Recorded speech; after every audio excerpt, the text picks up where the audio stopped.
Hello and welcome back to the Walsall Rewind, where myself and Paul will be looking back at the month of December, which was a pretty chaotic one with 7 matches across 2 different competitions. In League 2, the Saddlers had 5 games, and then in the FA Cup there was 2, including a replay against non-league side Alfreton Town. Paul, let's get straight into the games, and we'll go with both of the Alfreton games to start with. The one that actually happened, then the replay, and the debacle that was the game that was called off at the very last minute. Let's start with that one. We got there, and it was absolutely freezing, wasn't it? Yeah, I didn't realise that the Arctic Circle was only an hour's drive away. Oh my days. 7 layers was not enough.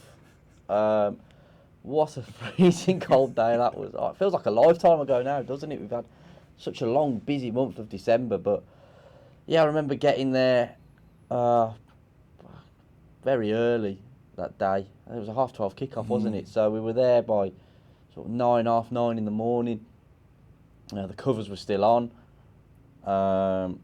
Everyone there was pretty confident the game was going to go ahead at that stage. I think it was about 10 o'clock in the morning, was it? Just after 10, they slowly started to take the covers off, and then as that was happening, the players and the teams arrived, and you could sort of get a sense of, still doesn't look great, and then there was no sign of the temperatures warming up that much. And I think the telling moments was when I think players started inspecting the pitch, and you could sort of see them tapping and you could see them gesturing, rock hard, and it didn't look good at that point. But all the noise we were getting, like, no, game on, and when the players are out to warm up, you're expecting the game to go ahead. I remember in a very small, tight area we had, didn't we? You had just a loose seat in the stand, didn't you? I was sat next to Andrew Dawkins, who was with BBC WM at the time, and sat right tight in this little press area, and then all of a sudden, about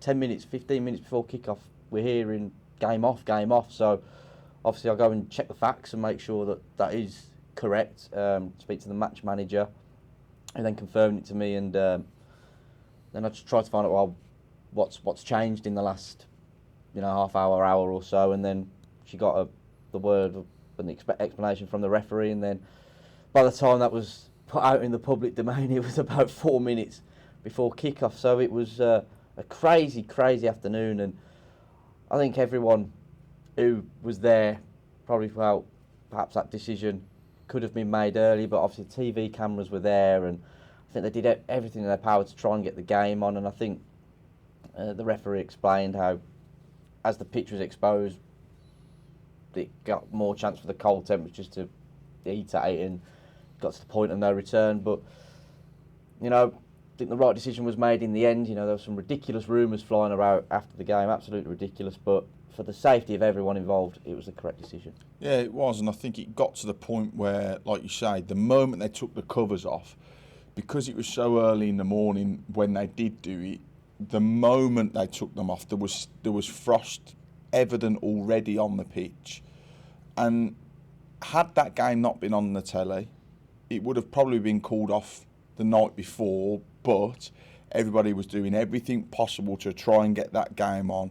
And I think the referee tried his best, but the decision to call it so late was one that was criticised, rightly so in my opinion, by a lot of supporters who were inside the ground already. I think the Saddlers had taken, I think close to 2,000 was it? Yeah. There, there was a lot of supporters from both sides of both different clubs already in the ground, and to call it off so late was one that was met quite rightly with disagreement from both sets of supporters. But then the game that did happen was, it was a real, as Matt Sadler likes to put it, a real ding-dong game at times. But the Saddlers stood strong, had a goal ruled out quite early on. What were your thoughts on that one? Goal. I don't know what the referee saw in terms of a foul. It looked like there was an Alfreton under. I think it was Freddie Draper, wasn't it? In and around the goalkeeper, but he's deemed the goalkeeper to have been impeded. I think it was the the assistant referee on the far side who actually gave it. So I think the referee might have allowed it to stand had he not taken some advice from his assistant. I don't know what, there was enough in there for a foul, but I think it's a completely different game if that goes in the first 5 or 10 minutes. The Saddlers have that lead, and there's less pressure. So you wonder how Alfreton would have reacted to that. But you got to credit the opposition. They had a game plan and they had a weapon in that long throw, and it didn't matter even if it was within the Alfreton half. He could still cause some issues with that throwing. So I think it was a scrappy game, a freezing cold night, tight ground, not one for pure football, if you like. So I think the Saddlers were, while trying to adapt to the different style they were coming up against, and the sort of conditions on the night, they were also having to defend this long throw, but they dealt with it. Alfreton put Walsall under a lot of pressure. You do have to credit them for their performance. They did make life very difficult, and while many supporters will look at it and go, we weren't in great form going into that game, and drawing against a team 2 divisions below, it's not a great look. However, it's the FA Cup. It's a freezing cold Tuesday night. It was a battle, and the Saddlers just got through it and got themselves that replay at the Poundland Bescot Stadium and stayed in the hat. Yeah, and one from me on that one, I'm sure Kitman Dave George will allot me to point it out, was Jackson Smith wearing a warm-up top in that one. It was because the referee had deemed the orange of the goalkeeper top not to be, it was too close to Alfreton's red. Not sure why he would have, okayed that going into the game and then changed his mind at the last minute, but I'm sure Dave George will appreciate us pointing that one out as to why he was wearing it. Yeah, I think it was something to do with, obviously, the kick was obviously pre-agreed before the initial game, which was called off. So naturally, you don't expect there to be any difference, do you? It's the same venue, the same opposition. But I think he mentioned something. The fact that it's gone from day to night, the orange, he wouldn't be able to see it or something. So he requested we change something else. It was literally 2 hours before the game, 3 hours before the game. So that's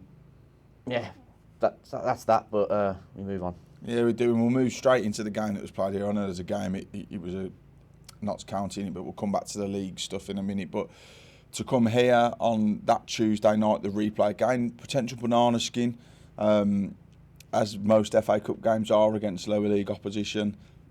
But a goal, like you say, if it had happened in the first game where Ryan Sturck's corner goes in, the Saddlers do get an early goal in that one, Jamil Matt, and manage the game well in that respect then. Yeah, I think an early goal is exactly what, when you're a higher league team playing against the lower league team, you don't want them to grow in any confidence, and you need that early goal, and that's what Walsall got. Started on the front foot. Jamil Matt, lovely finish, massive moment for him as well to get his first goal of the season. It had been coming. His performances have been growing, and fair play to him. Really good finish, and it was a really good moment. And then, like you say, Tom, it was about managing the game, and Walsall did that, kept a clean sheet, and we'll talk more about the Notts County game that happened previously, but it was again another positive step, and all of a sudden mood starts to change, doesn't it? Because you set up that tie, with the carrot of Southampton away in the Championship in the 3rd round, so Walsall have set themselves up for a really exciting tie.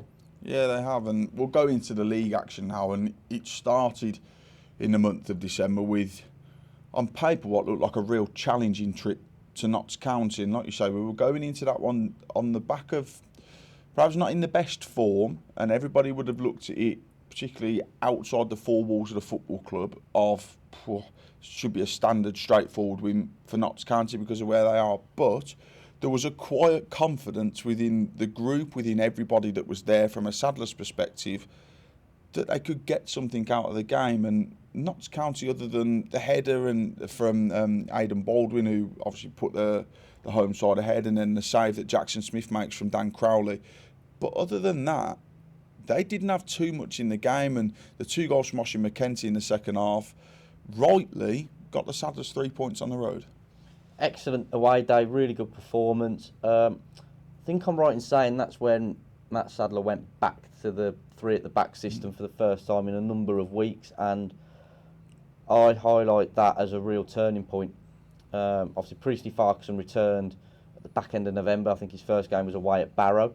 Obviously, then played the Alfredton game before the trip to Notts County. But then go back to that back three, and you've got David Akagbue, Donovan Daniels, two wing backs, not Knowles dropping in at right wing back.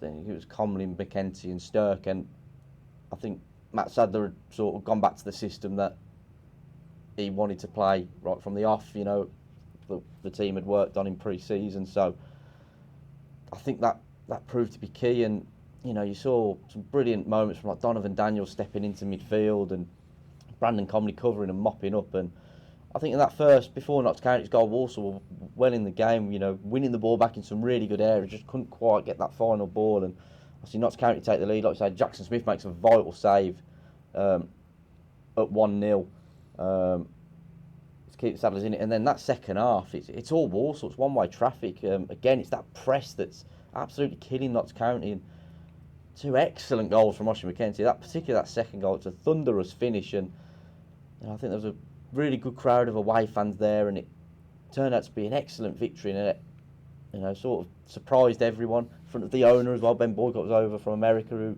delivered an address with Lee Pomley the day before, and again, I think his presence and that sort of calming influence perhaps rubbed off on everyone at the training ground, everyone at the club, and that's where things started to knit together. Yeah, and we saw the reaction from Ben after the game, and you just saw, as we do with Lee at most games, you know, travelling home and away, Lee Pomley, but to see it from Ben down the tunnel after as well, you could see the sense of relief that came off him to get that result, and you could see what it was a needed result, wasn't it? Of course, I think when going into that game, 19th in the table, you know, it's not where anyone at the football club wants to be. Every team, it's a 46 game league season. You're not going to have 46 perfect games. You're not going to go 46 games without a blip. November in particular was, well, October, November we'll say, was a Walsall's blip. Hopefully that's done now. You know, we'll talk more about other results in December. So that was that needed turning point. It needed to happen, and it did in good style. And like you say, you could see the relief, and you know, he went in the dressing room, congratulated all the lads. Saw it from everyone. And I remember in the commentary position I was in, when the full-time whistle went, I saw some, you know, mad limbs flying in the air, and I looked down. It was our SLO, Graham Whittaker. He was, you know, wild celebrations from his own, because you know, we're also passionate about this football club, and you know, just want to see Walsall succeed. So we were all really happy with that one, and it just needed to change that mood, didn't we? And it wasn't just a victory; we got a performance as well, and I think that was important. Yeah, and then it was important to back it up in the league, wasn't it? And then you return here to the Poundland Bescott Stadium. You welcome Tranmere Rovers, who had just started to pick up. They were, you know, excellent away from home coming into it. And again, it's another game where you think if you can pick up a result, things will. I'll keep saying it in interviews to all the lads. I mean, momentum is a buzzword in football, and if you've got it, games become just that little bit, you know, easier to manage. I think the teams then start to fear you a little bit more, and particularly at home, we've been fantastic in the year of 2023, and we can go back and look at that a little bit later on. But a 1-0 win, it was back-to-back 1-0 wins at the time following the Alfredton game, and it was back-to-back goals for Jamil Matt as well. And you mentioned his performances, he just started to tick and just started to show exactly what we knew he could be in this team. Yeah, exactly. I think it's a mixture of, you know, he had a difficult one last year, didn't he? Come in and then he wasn't quite up to scratch sharpness-wise. Had a couple of niggles, a shoulder injury as well. So fitness-wise, never got going. I think he needed that summer break and that pre-season to, you know, to get himself up to speed. And he's sort of been building. And I think by October we started to see what he could do. He was bigger, stronger, and you know, he's back to goal. We've seen his old play has been excellent, and then it was just about getting him that goal, which he got at Alfredton, and then all of a sudden his confidence is up, and it's a lovely ping from Donovan Daniels, and you know, I think he used his experience really well just to allow the ball to bounce at the right time before catching the finish, going under the goalkeeper, I believe, Luke McGee, who he's played with at Forest Green as well, so it was a goalkeeper he knew well, and it was a really good finish, and it gave Walsall a vital victory and a clean sheet, which was, you know, very, very welcome. And all of a sudden it was 3 wins in a week, and the whole picture changed, didn't it? Yeah, it does, and that can happen in football, can't it? You know, we've spoken about it before, where we've had games that haven't necessarily gone our way. We've had the performance but not the result. We've had the result but not the performance, and then you get to those sorts of that sort of week where we have a fantastic performance away at Notts County and the result. You have good game management against Alfreton. Not the best of performances, but you get the job done, get yourself into the hat for the third round. And then Tranmere was a real workman-like performance, and you get that, and then you have something to build on, don't you? You do, and let's mention Tranmere, because I think they were 4 or 5 unbeaten going into the game, and they've had a perfect Christmas. I think 12 points from 4 games since. So with the anomaly, that don't underestimate the magnitude of that victory. Really good result, and Nigel Atkins, has really turned things around there. So credit to the lads for that one, and that's it. You've got that platform to build on now. I think you've pulled yourself away from the sort of looking over your shoulder in terms of the relegation places. So the mood changed, but then you've got a bit of consistency as well, because like I said, the system's been the same. There's less chopping and changing in the 11, so relationships are building, and with that comes confidence as well. And being able to continue playing the same system, the same players, then enables you to have those relationships and build success. Yeah, and you would have then hoped that you would go into the next game, the one before Christmas, give everybody an early Christmas present. And unfortunately, that wasn't the case. A horrible day at Accrington in regards to the weather. Ugh. The game wasn't particularly good either, but the conditions played a part for both sides, and I think that was clear to see, more so from Accrington's second goal, which is very fortunate in the way that he sends to catch it, Joe Pritchard, in the fact that it's just one of those, it's a hopeful ball back into the box, and somehow it manages to evade everybody and find the far corner for them to then go on and win 2-1. Yeah, it reminded me of the one at Crewe away a little bit. For me, that was a game neither team deserved to win. Don't think either team really did themselves justice on the day. Probably you'd argue Accrington probably shaded it in terms of territory and ball possession, but obviously go a goal behind, have a regroup again, which we didn't mention in the Notts County game, where fell behind, big huddle, Donovan Daniels gets the lads, regroup. That happened again, and then we do get ourselves back into the game, equaliser from the penalty spot from Freddie Draper. So going in thinking, right, 1-1, see if you can kick on in the second half. Didn't quite happen. Like you say, conditions played a part for both teams, and I think from Sadler's perspective, I'll talk more later about the identity that we're starting to see and how the team wants to play. But when it's windy, it's wet, and it's not the conditions to get the ball down and play, or if, the opposition are going direct as well. I think also just need to find a way to adapt better in the different conditions, particularly at Barrow as well. That was not a nice pitch, so it's about finding ways to adapt. So I think on those occasions, if Walsall can just find a way to adapt to different scenarios, because there's many that you're going to come up against in League Two, things could be really successful here. So I think that there was a bit of a case of that away at Accrington. Wasn't a good performance. I don't think anyone disagrees with that within the club. So it was a tough one to take, particularly with the nature of the goal. But I feel like the way the game went, if it had ended a draw, I don't think anyone would have had any complaints. No, and then you want that bounce back ability. You want to show that you can then bounce back from disappointment in those types of games. And the beauty of the Christmas period is that games come thick and fast, and then you welcome Crewe back here at the Poundland Bescott Stadium on Boxing Day. And it's one of those where, again, Crewe coming into it, I think they were just inside the playoff places. Another tough test, and over those 2 games over Christmas, you're looking at it and going, Crewe and Wrexham at home, very difficult games at home, but the home form here across 2023 was exceptional, and you just look at it and come into that one and think if you can get a bounce back on it, and the Saddlers did, kept the 3rd clean sheet in 3 games at home. Goals coming from 2 set pieces. Dan Watson will be absolutely delighted with that. Both coming from Ryan Stirk deliveries, Freddie Draper, Oshin McKenty, both getting into that near post area to get the goals. And again, that felt like a pretty complete performance. It was a really stand-up performance, and going into it, the record in previous years against Crewe, I think we've not beat them since 2014, and that came at Gresty Road, and then I think was it Boxing Day 2001? Mm-hmm. It's just the running theme that we've never seemed to beat Crewe. Bogey team. Yeah, really, they really are, and so just for that alone, it was a momentous day. But it was a really good performance from the first whistle to last. I think we got a 90-minute performance from the Saddlers. You know, they didn't allow Crewe to play, did they? Really stopped them at source, and we played some nice stuff as well. And as you say, it was set pieces, which are massive in League Two. And like you said, Dan Watson, brilliant work. Stirk, 2 great deliveries. Draper with another goal. I think that was his 10th. Mm-hmm. Yep. So in double figures by Boxing Day's, absolutely superb.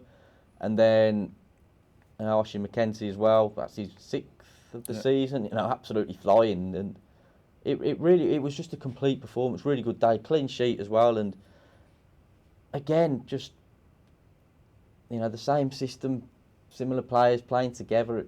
It knitted really well, and I think Walsall have been excellent here, as you say, at the Poundland Bescot Stadium.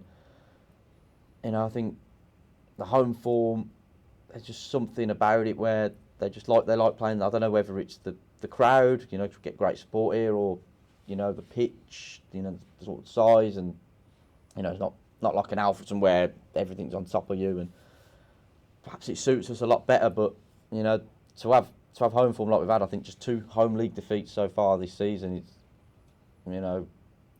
that's a really good platform, and I think it was one of the standout performances of the season against Crewe, no doubt. Yeah, the only thing that I would say that marred that game was Oisin McKenzie picking up an injury, which we've now found out is going to be one that is potentially season ending for him. And flying was exactly the right word to use at 6 goals, coming in as a defender who's been moved into midfield as well. He's adapted really well to that role, and to lose him, you lose somebody that can do an awful lot in a game for you, and it's going to be a real loss for Matt Sadler and the team, isn't it? Yeah, well, you talk about how he's played in midfield this season, but obviously originally a centre-back. I think in that Crewe game, he dropped back into the back three, didn't he? Because David Akagwe was missing, as he picked up a knock to the head against Accrington, didn't he? So he slotted in there, and it was seamless, wasn't it? So, the fact that he can do both roles, effortlessly, he's a massive, massive asset. I love his straight runs as well from midfield as well, causing defenders all sorts of problems. So he's going to be a massive miss, no doubt about it. Really, really gutted for him. I just hope perhaps, because he's a fit lad, as we all know, perhaps the rehab goes really, really well. Maybe we do get to see him before the end of the season. You never know, could heal quicker, but we'll just have to wait and see on that one. It's really, really unfortunate because he's been a massive, massive player for us, and Matt Sadler's shown a lot of faith in him, and boy has he repaid it.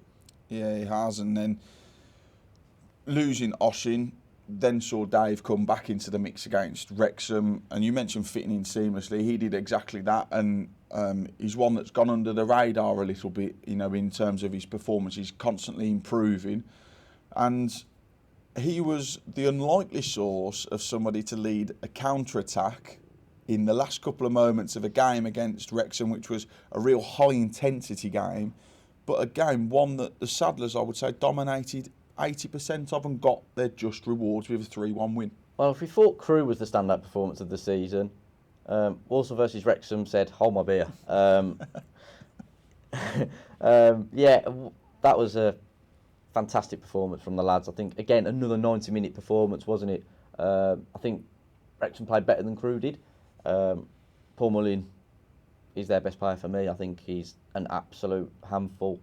Obviously, the penalty he scores is fantastic. I think it was in the end when we seen the replay. I think it does strike Knowles' hands in the air. Although the close proximity is a cause for debate on that, but we can talk about what isn't a penalty. That could fill Walsall rewinds for 12 months. That could. But anyway, so yeah. And then a crucial moment in that game for me was at 2-1.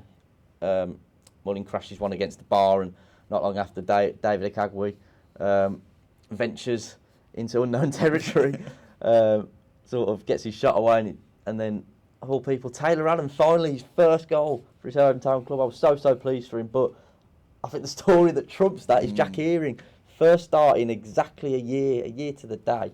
And 2023 will be a year he wants to forget. But he's ended it scoring a goal on his first start, because he returned off the bench at Alfreton away. So his first start with a lovely back heel from Freddie Draper setting up, and he just slots it into that far corner, and Walsall away in front of a fantastic crowd, by the way. The atmosphere was electric, and I just want a word on our pitchside announcer Simon Hill as well. I thought he did an excellent job in getting the crowd going. You know, he really brought a lot of energy, and I just think everything clicked that day. The crowd were brilliant, everything around it was brilliant, the team were brilliant, high intensity, as you say. Press didn't allow Wrexham to really get a grip on the game. I thought Tom Knowles did an excellent job stopping James McLean, who we know how good he is, you know, played in the Premier League in the past. So, again, I think they took that momentum from the Crewe game right into the Wrexham game, and it was a real team performance. And that night it felt like the Saddlers have arrived. Yeah, and you mentioned Jack Earing there. I think we celebrated like, I'm going to say, like proud parents at that point. But it was one of those where I think everybody inside the stadium, from a Walsall perspective, did exactly the same thing, because you could see just how hard he's worked to get back to that point. He looks fitter, he looks stronger. And I think we've probably only seen 80% of Jack at the moment, because he's still not back up to 100%. But if that's him at 80%, he's going to be a right force when he gets to 100%. And then he's been rewarded with a new contract as well, which is great for him. Oh, fantastic. Absolutely fantastic. I remember just before we celebrating, like proud parents, as you say, I think about 5 minutes before I turned and said to you, if I could pick a goal scorer today, I'd pick Jack Earing. And then 5 minutes later, bang. So it was really good moment. I was so pleased for him, really am. But yeah, I think, like you say, at 80% so far, I think Matt Sadler's managing him well, taking him off. I think it was 70 that day, and then we'll talk about what happened in January when he got took off in the next game, in the next rewind next month. But yeah, I don't think we've got a player like Jack Earing. There's no one else in the team like him. Just the way, how elegant he is on the ball, how he can just find a pass very, very quickly. He just gets a grip of the game. I think you get an element of control when Jack Earing's on the pitch. I just don't think we've got a player quite like him. And I've said this a number of times. Last season, Walsall's best run came from October up until Christmas/turn of New Year. That was the only period last season Jack Earing was fully fit, because he had an injury in the pre-season, then another one at the end of August, September. And that October to January run, it was the only period he was fit before he'd done his ACL. And that was Walsall's best period. So I don't think that's a coincidence. Obviously, the rest of the team did well in that point, but I don't think that's a coincidence. And you forget, he came up from Halifax, and it was his first proper season in the EFL in 21-22, and he played over 50 games. So, you know, he'd have been in his early, I think it was 21, 22 at the time. So, to play 50 league games, well, over 50 games, sorry, in your first season in the EFL, it's a testament to the quality of player you are coming up from the National League. So, brilliant, absolutely brilliant to have him back, and he's going to be a real asset for us and thoroughly deserved that contract. Yeah, he did, and he's produced a couple of great performances. There have been a number of other good performers throughout the month of December. Paul, who would be your player of the month for December? Oh, I want to mention Brandon Comley, gone under the radar, hasn't he? Again, I don't think we've got a player like him who does his job. And in this system as well, where you've got your left centre-back, Donovan Daniels, for example, making those runs forward, he just got that presence of mind when to cover and drop in, breaks everything up, gets Walsall going. He's a vital cog, and he's been outstanding this month. So he's a candidate. Priestley Farquharson as well. I think he's made a massive difference. I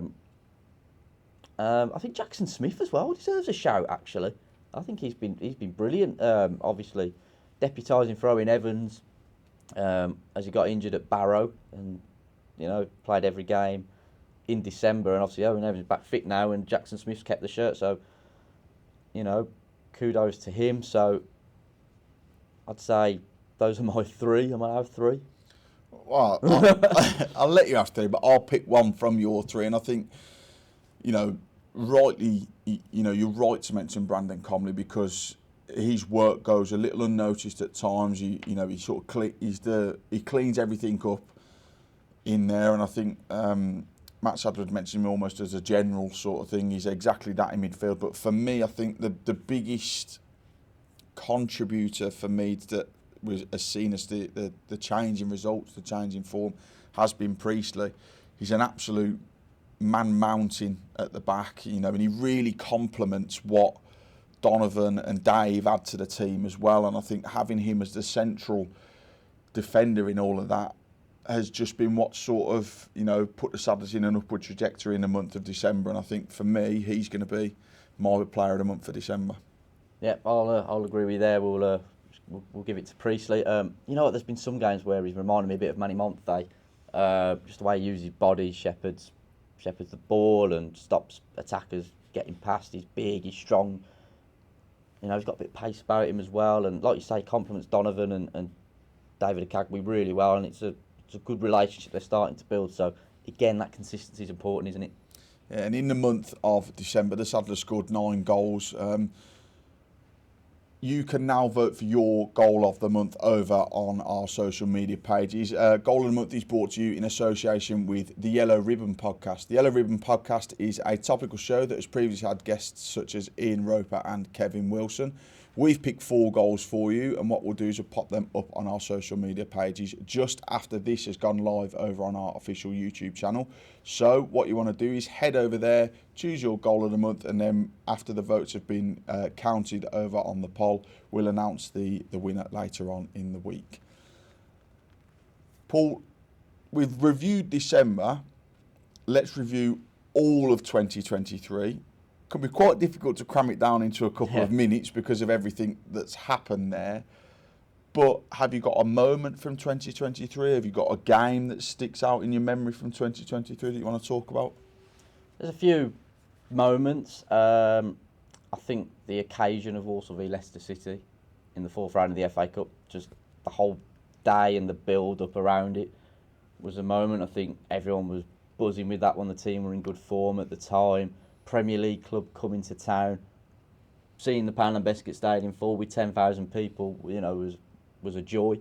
It really was, and it was such a good performance. So unfortunate, a deflected goal stopped Walsall getting what would have been a deserved replay. And I think from a professional perspective as well, to welcome the nation's media and some international as well. We had a big press day here in the week before that went really well. We had, again, almost a whole block of media here and TV cameras, and it was a really, really big occasion that that went really well.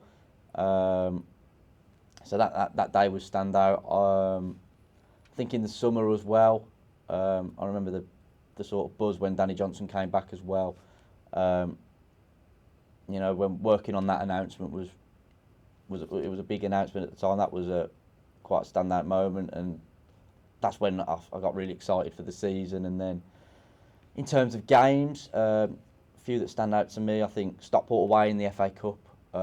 It was just such a pulsating game. It was, you couldn't call it at times. It was a very intense afternoon, and Walsall got that moment with Andy Williams' late penalty, and then in the post-match interview we find out we get Leicester, so it was a really, really good day. And I think this season there've been some standout games. I'd say the Wrexham game, the last one of 2023, is a big one, and I want to mention Bradford away as well, because I thought that was a great performance. Yeah, some good moments in 2023. Let us know what your best moment from that calendar year was down in the comment section below. For me, I think the home form in general, we were discussing it on the way back from Grimsby on New Year's Day, where we look back at it and you say we've only lost 4 league games in that calendar year, and you look at it and you go, well, it doesn't feel like, because of the poor run that the team had at the back end of last season in regards to results on the whole, both home and away, you would have perhaps looked at it and thought, you might have looked at it and gone, we would have lost more games at that point at home, but we just hadn't. We'd only lost 4 in that calendar year, and I think it goes to show that just how important the Poundland Biscuit Stadium is to us as a football club and as a team. Absolutely, and I think obviously a lot of that poor run was draws, wasn't it? There was six games in a row where we drew in. I think it was January, February, wasn't it? It was a really strange period that was, but yeah, draws. Gosh, so they don't really do a lot for you, do you? But you know, I think to lose only 4 games in a calendar year in the league at home, not many teams will be able to say that. You know, across all 4 top divisions. So I think that's a credit to the players, a credit to the coaching staff, and the fans. You know, the fans play a massive part in that, and you know, there's particularly that big stand there. If you can get that full, get it bouncing, it's so intimidating. So, you know, you want it loud and proud every game, and you know, it can really startle opponents. So, Pound Biscuit Stadium is a real asset. Let's keep it that way, and you know, take that into 2024 because you know there's a lot of reasons to be optimistic, I think. Yeah, an honourable mention for me through 2023 is we saw COO Dan Mole leave the football club as well. Dan has been our boss since we've both been here at the football club, and you know, just want to wish him all the best in his next adventure. It's certainly one that we think he's going to enjoy. He seems to be enjoying himself at the moment from what we can tell, but you know, just want to say a massive thanks to Dan for guiding the pair of us through everything over the last, you know, 4, 5, 6 years since we've been under his wing. So, like I said, we just want to wish him all the best going into 2024 in his next adventure. And into 2024, Paul will obviously recap January, you know, at the end of the month. But it's another busy one, 5 games all in all, a trip to Championship side Southampton, who are in excellent form. But runs have to come to an end. And then you've got league games against Grimsby Town, which has already happened at this point. We can talk about it at length. I don't think we'll have much to talk about. No, I don't either. We'll talk about that one at length next time round. But away trips to Stockport and then finishing the month with home games against Accrington and Sutton, sandwiched with the January transfer window. Set to be a busy month for all kinds of reasons, isn't it? Always is. Always is. Try not to make any plans during January. You never know what strikes with the window, so it's always exciting. Looking forward to, obviously, really excited for Southampton. Can't wait, absolutely can't wait. I've never been to St Mary's. Hopefully over 2,000 Saddlers fans there. They enjoyed their last trip to St Mary's in 2011, didn't they? Even though it was a 3-1 defeat.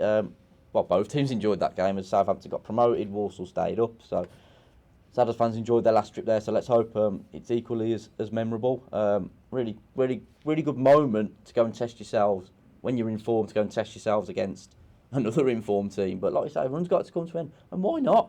Grimsby went and won there last season, so why not? And then, well, if you think that's a big test, Stockport, top of the league, again, Walsall are in a good moment. It'd be cat amongst the pigeons, so yeah, let's go there full of confidence and with no fear. There's so much to be excited about. Accrington, I think that's going to be a game where we recognise the foundation as well and our dedicated community fixture. So much to look forward to in January. Like I said, plenty of reasons to be optimistic. So really excited for what January in 2024 has got to bring. Yeah, and we just want to say a happy new year from all of us here at Walsall Football Club. Thank you for your support throughout 2023. You've been fantastic both at home, on the road, just in general, you've been absolutely brilliant. Thank you for your support on the Walsall Rewind. We hope if you are going to Southampton, you have a fantastic day there.